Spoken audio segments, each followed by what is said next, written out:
Greetings and bienvenue, Midnight Crew. Thank you for returning to this broadcast, and welcome to new viewers joining us for the first time. If you like a video, then feel free to subscribe. The Lookout. Posting this here, I guess, for some advice, but more just to get it off my chest. So this was something that happened to a friend and I about a month back. Probably my first real paranormal experience apart from bowl of soup moving slightly on its own. To keep it anon, I'll be Maurice, and my friend will be Dan. It was a Thursday or Friday night, and Daniel sent me a text saying food. I responded with, "Yep, pick you up in 30 minutes. Dan and I were good enough friends that this was fairly standard. Also due to the fact I had a car and he didn't, but I liked hanging out with him, and he'd often shout me some food or whatever to cover for petrol. A little background on Dan and myself. The first thing you notice about Dan is that he's quite tall and well-built. Personality-wise, he varies. Sometimes he's loud, funny, and confident. Sometimes he's awfully shy, and sometimes he's rude and hostile. Mostly he's the confident guy, and I don't really recall seeing him genuinely scared or even surprised at anything. I discussed him with a friend who's studying psychology, and he thought Dan might have multiple personalities or be dissociative. One of the reasons why I got along with Dan well was that I'm not the most mentally stable person myself. Anyway, I go to pick him up, beep twice, he walks out. Dan lives in a pretty rough neighborhood, at least for our city. He seems friendly enough tonight. We discuss what food we should get and eventually decide on kebabs. After we get the kebabs, we head to a big park we both like, which is essentially like a forest, which is maybe 15 to 20 minutes drive away. We get to the park and head up to the lookout on top of a hill with the aid of a torch I had. The lookout is a simple wooden structure, in an L shape with 2 flights of stairs. It'd probably be about 20 feet off the ground at the top. Pic-related, shitty drawing of the park. Once at the top, we kick back, enjoy our food, smoke some, talk about girls, parties, drugs, normal shit we talk about. It's pretty cold and obviously dark. It would have been about 12:30 a.m. by then. Dan keeps looking at the bottom of the stairs somewhat nervously. About half an hour passes of us just talking shit. Then Dan starts really staring at the bottom of the stairs.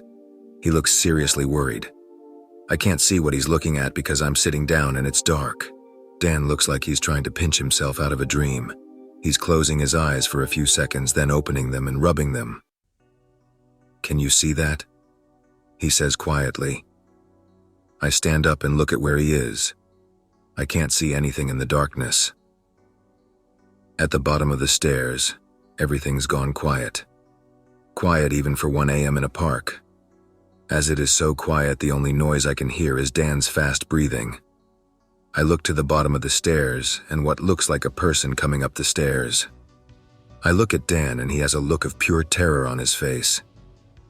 "Who are you?" Dan yells in the direction of the person coming up. No response. "Who the hell are you?" The person gets to the second flight of stairs totally silently. I get a better view of them, but I can't make out any defining features. Their movement is almost robotic. They walk dead center of the stairs and seem to have a perfect rhythm in their steps.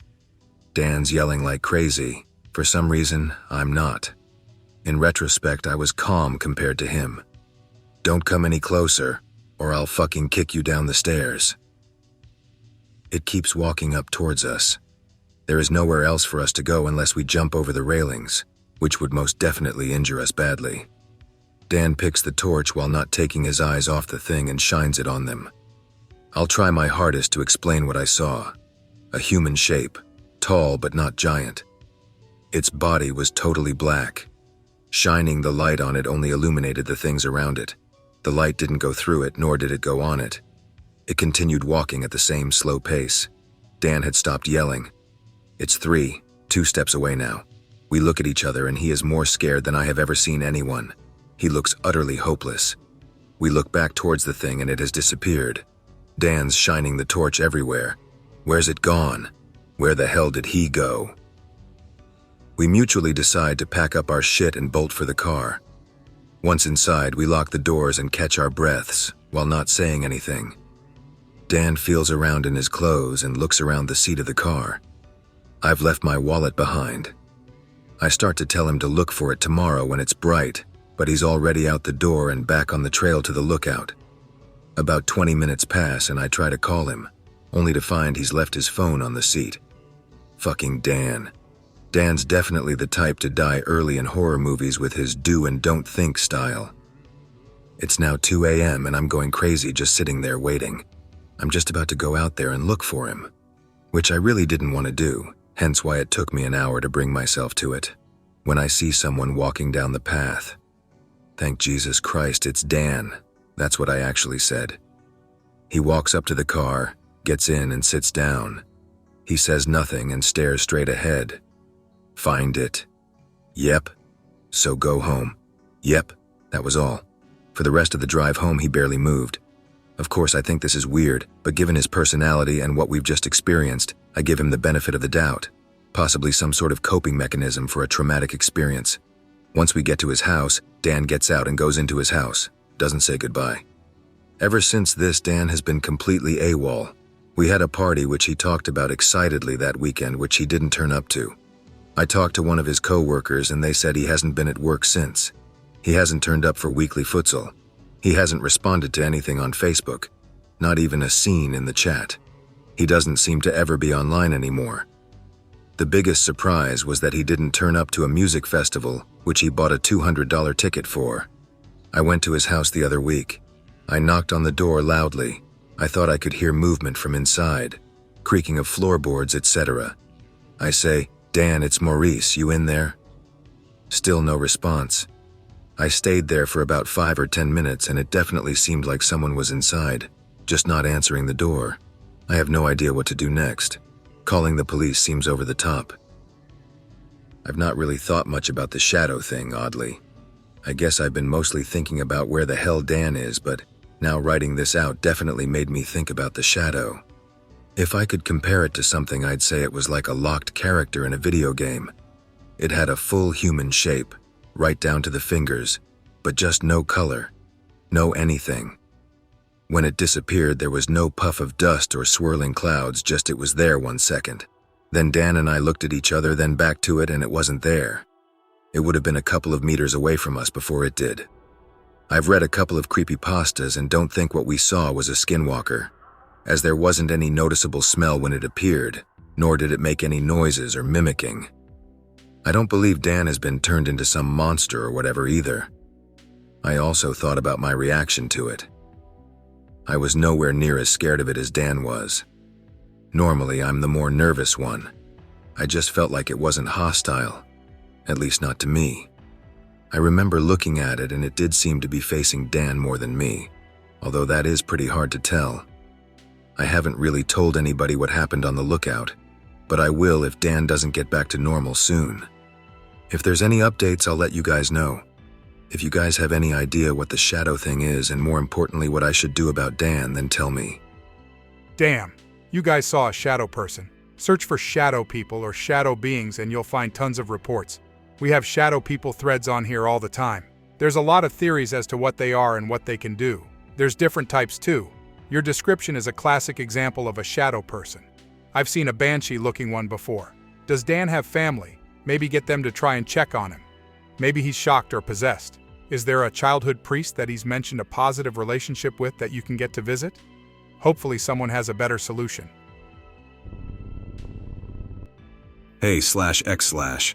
Had some freaky shit go down outside my house last night, and I was wondering if anyone might be able to provide some insight on what it was. A little backstory. I currently live with my grandparents in the middle of nowhere, Oregon. They've been kind enough to let me stay in their guest room while I work and go to school. They own a few acres out in a woods. I was on my way home from work last night and it was dark. It has been raining for most of the day without letting up.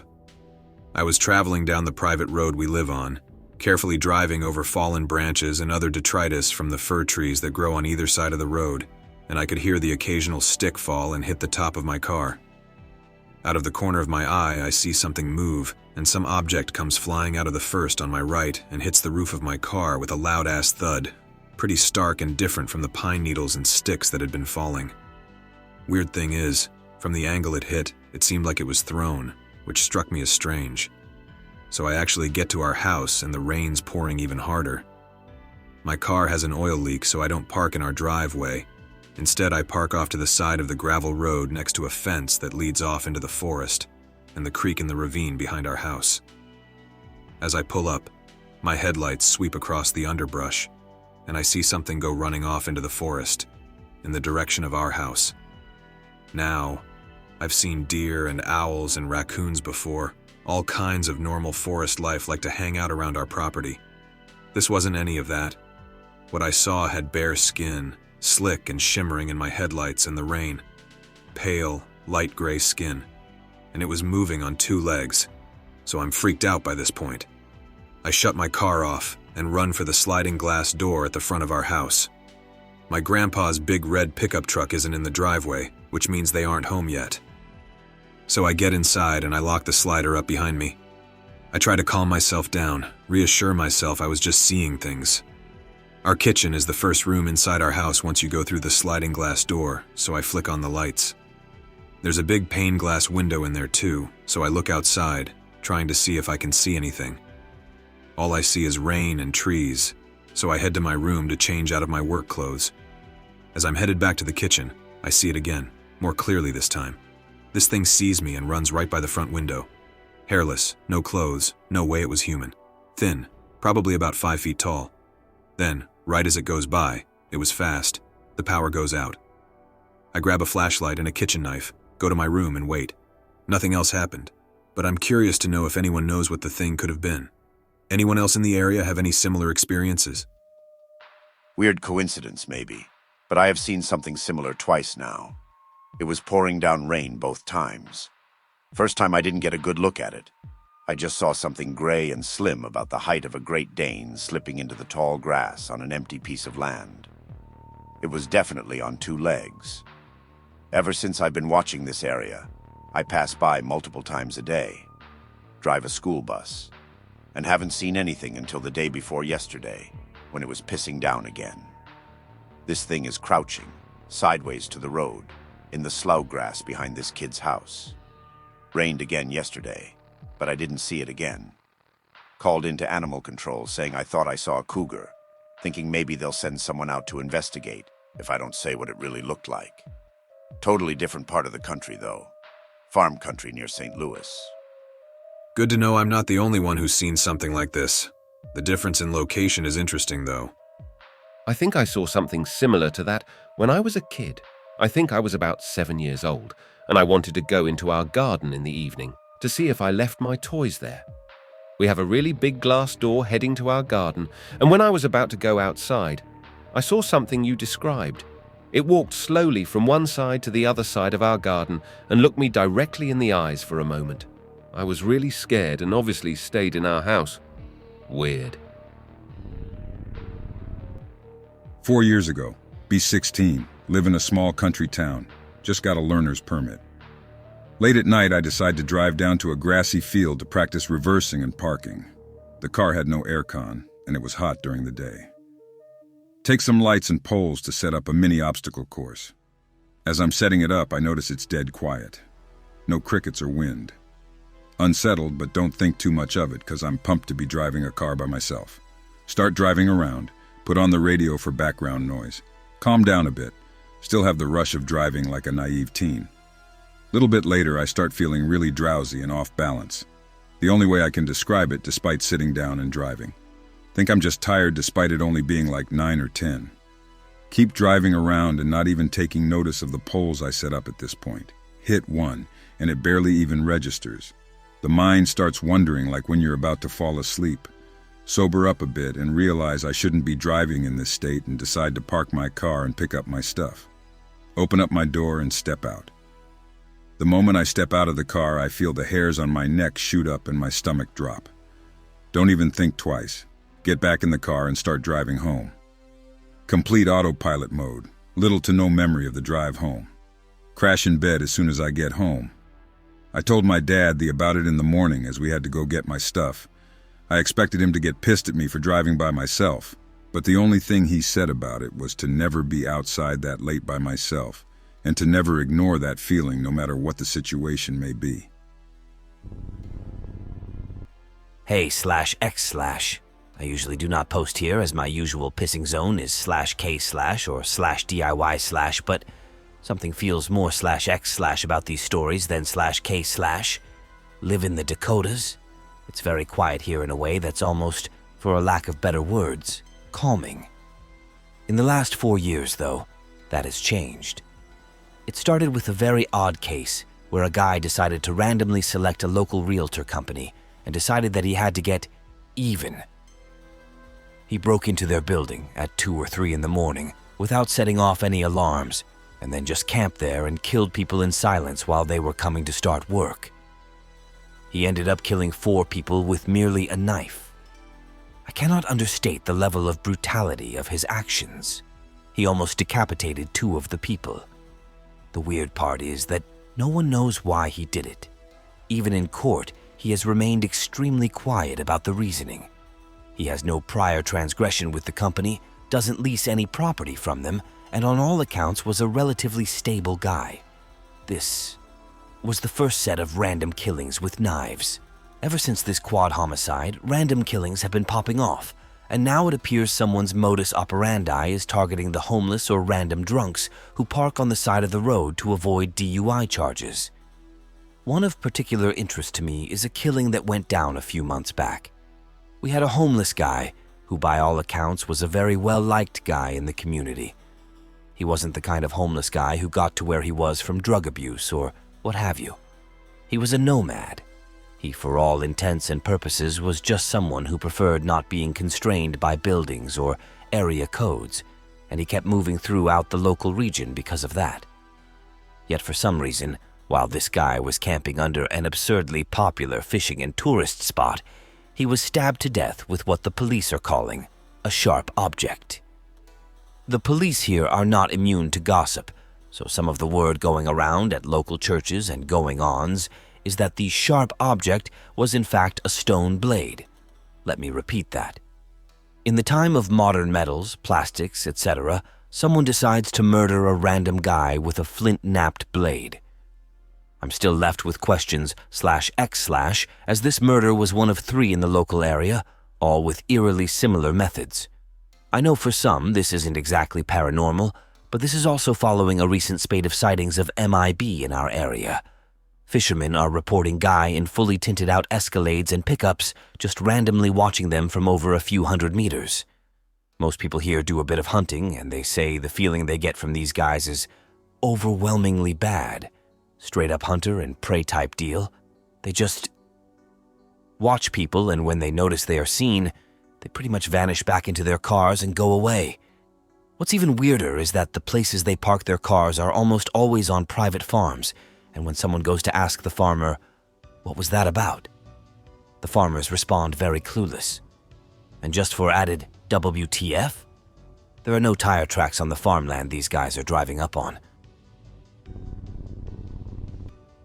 Be me, freelance writer and occasional photographer. Pick up a gig documenting a small town in Maine for a cultural feature piece. First night there, grab a beer at a local pub. Mingle with regulars. Hear about an unusual quirk of the town. Some laugh it off. Others seem accustomed to it. Nearest building to my hotel is an old clock tower. At 12 midnight, I watch as the clock strikes the hour, but only hear the tolling about a minute later. Think it's odd, but figure it could be echo or delay. Dismiss it, get a good night's rest. Following day, decide to sit by the park, observing and taking notes. Hear the distant sound of children's laughter. Look up, no one is there. Little later, a bunch of kids storm the park playing around. Connection clicks in my mind, recall the delayed bell. Get lunch at a local diner, order a chicken sandwich and fries. Looks good, but the first bite tastes like it's been out for hours. Ask for another, comes out looking just as appetizing, but tastes exactly the same. Decide to experiment, order a coffee. Wait 5 minutes before taking a sip, it's still hot. Look stumped, leave diner while the waitress shoots confused looks. Over the course of the next few days, start testing this strange phenomena. Local candy shop, buy a fresh caramel apple.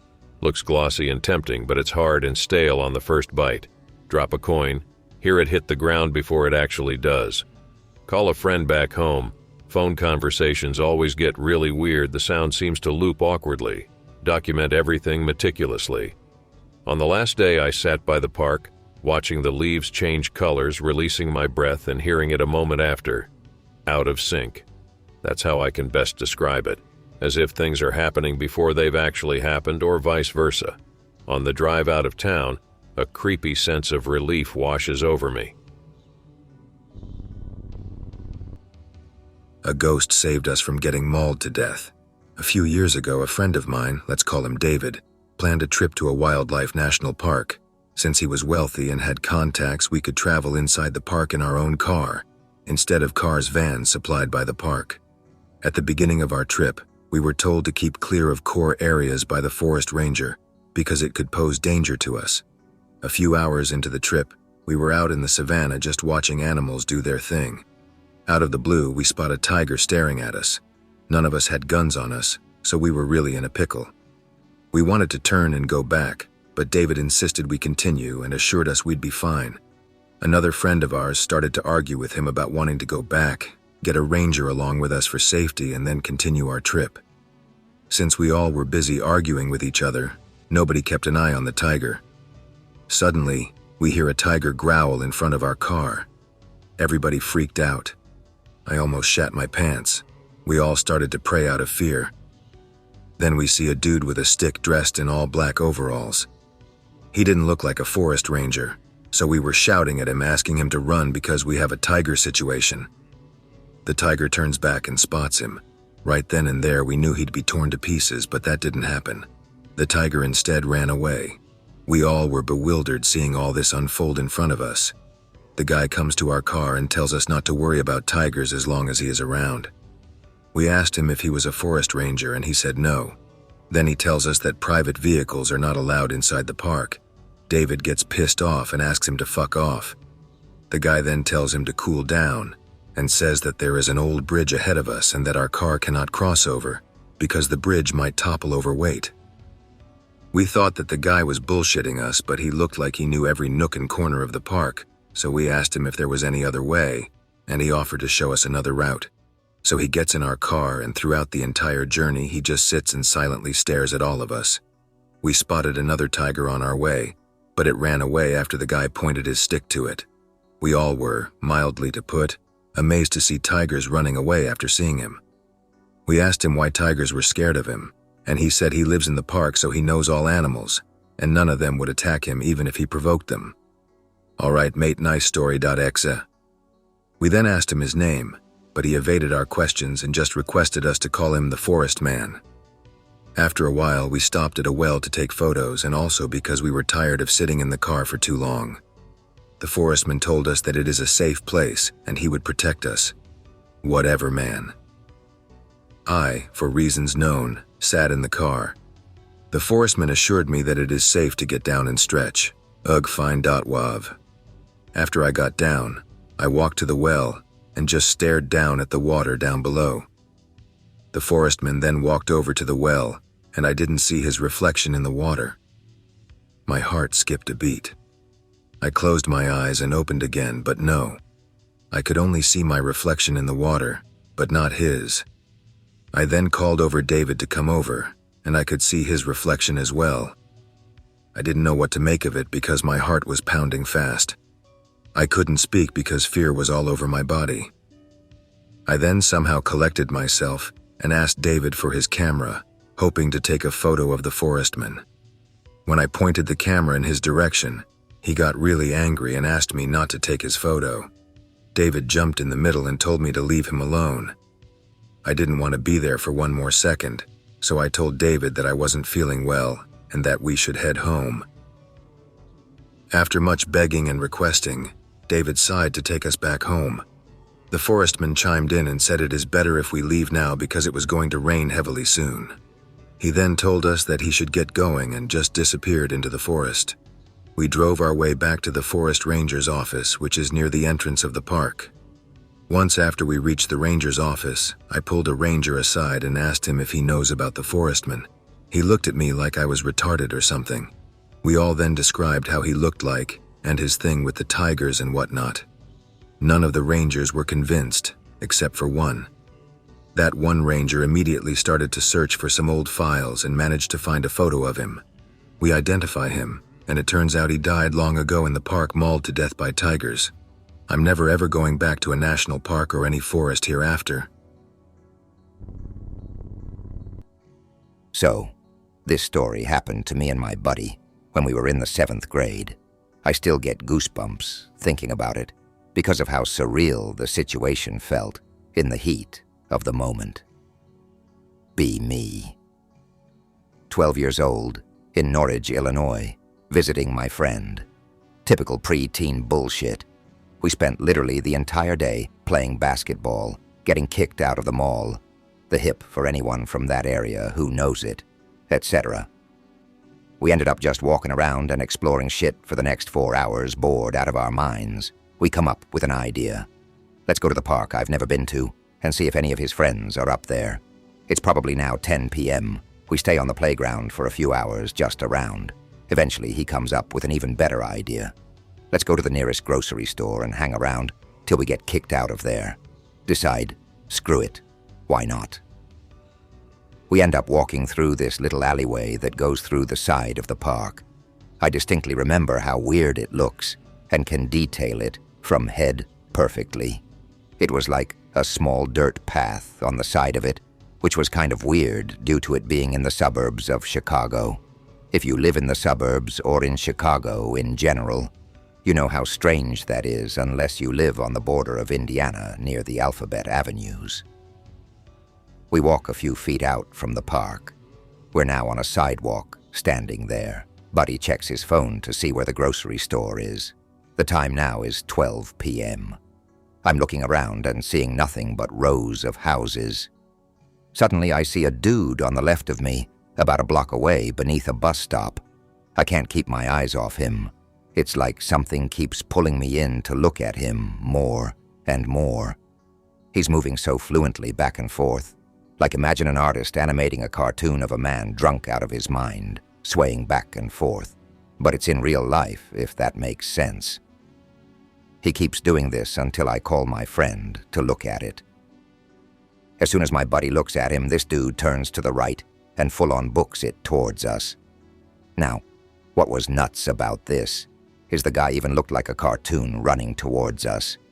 His body was hunched backwards, arms dangling near his calves, and still managed to look like he was running at the speed of Usain Bolt, even though he wasn't in a proper running motion or stance. On top of that, when humans take off running, obviously they're a lot slower when they start rather than later on into it. This dude didn't even start accelerating because he was at his maximum speed by the time he took 1 foot off the ground. I turn around and book it back towards the park. Accidentally elbow my buddy in the process. He still brings it up to this day. We get home and question WTF we just saw and witnessed. I eat an entire box of microwavable taquitos because I'm a fatty at 12 years old later on throughout the night and go to sleep. This shit still kinda messes with my mind just because I don't know what the hell I saw. One half of my brain wants me to believe it's a human, just that he was incredibly drunk. But then the other half is telling me otherwise. This dude moved literally like a cartoon character, like his movement was way too fluent to be human. This man literally had no jerks or irregular movement like a normal human being. Everything was just super smooth. I don't like to say, ooh, spooky, scary skinwalker, because I don't believe it was one. But it definitely wasn't a human, that's for sure. Look at Cracklin footages online. Drugs can fuck you up. You probably were almost murdered and Chris Chanded by a drugged guy. Spooky, but not paranormal in my opinion. I've seen crackheads, heroin addicts, shermheads, etc. so many times I can guarantee it didn't look like one of them. Maybe super drunk, but that still doesn't explain why he moved so smooth. Heroin addicts get candy cane-shaped spines somehow. I see a lot of it in downtown Vancouver, like their spines curve an amount that seems impossible for a human to be able to do. Be 10-year-old me. Live in a very small village where everyone knows each other. Finish school at around 1:05 p.m. Chit-chat and hang around at a park next to the school with a friend until 2 p.m. We were joking about something and just staring at the road. Suddenly a strange man appears. He must have been around his 50s or 60s. He had a hunched back, wore shabby clothes, 2 moles on his face, bushy black eyebrows and mustache, bald, very short, and also wore clunky 70s eyeglasses. We barely noticed him at first and continued laughing with the gossip. He suddenly starts approaching us. My heart skipped a bit, but our houses were like 20 meters away, so I was like, even if he attempts doing something, we can run away pretty fast. He came up to us. He asked us with a very serious tone, "What are you laughing at? Are you laughing about me?"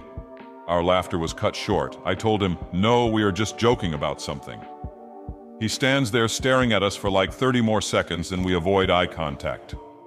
Walks away slowly while grinding his shoes on the pavement and continues staring at us until we are out of his sight. Once he's gone, my friend and I stare at each other in shock and speechless. We go to our houses. Told my parents and grandma about this strange man, but nobody knows who he is.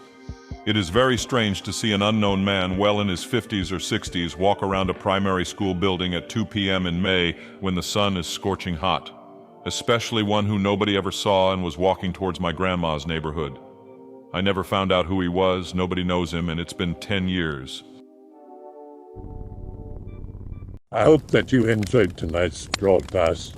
If you enjoyed tonight's story, then please subscribe to the channel as more Greentext will appear daily. A new broadcast will appear when the clock strikes midnight Central Time.